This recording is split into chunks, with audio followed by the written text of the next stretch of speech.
baik global maupun domestik, keadaan likuiditas membaik ya. Kalau kita melihat suku bunga telah turun, loan deposit ratio telah turun, dan kita melihat LDR itu sekarang di posisi 91,6%, itu di bawah threshold prudensialnya OJK yaitu 92%.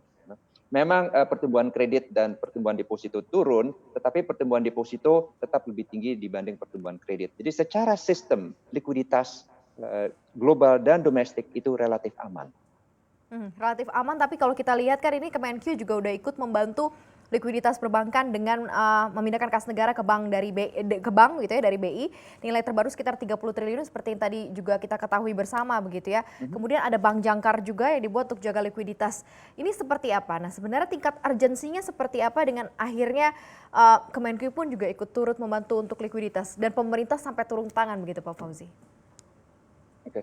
Kalau kita melihat bank-bank jangkar ya, itu rata-rata bank buku 4 ya. Dan kalau kita lihat bank buku 4, LDR-nya itu relatif baik ya, 89,2% ya. Yang menjadi isu itu adalah LDR bank-bank yang relatif kecil ya, secara individu ya, bank-bank yang individu.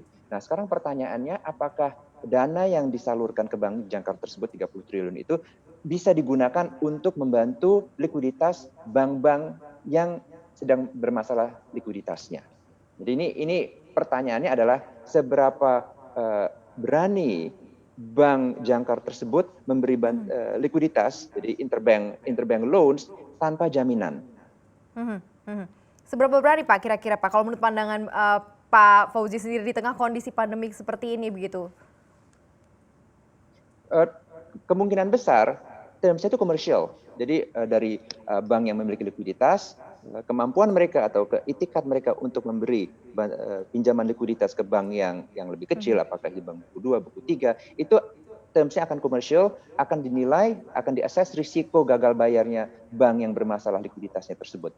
Karena bagaimanapun juga, ini beda dengan sewaktu krisis moneter Asia. Pada saat itu, pemerintah itu menjamin simpanan dan pinjaman antar bank, blanket garansi.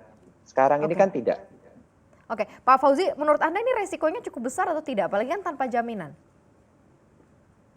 Nah, itu dia. Ini kembali lagi, ini assessment-nya itu purely commercial. Dan pada akhirnya yang dinilai adalah kemampuan bank yang bermasalah likuiditasnya itu membayar kembali. Itu saja. Ini kan berarti kalau dilihat dari sisi fokusnya kan ke UMKM Pak Fauzi. Tingkat resikonya juga kita ketahui bersama nih, juga cukup tinggi.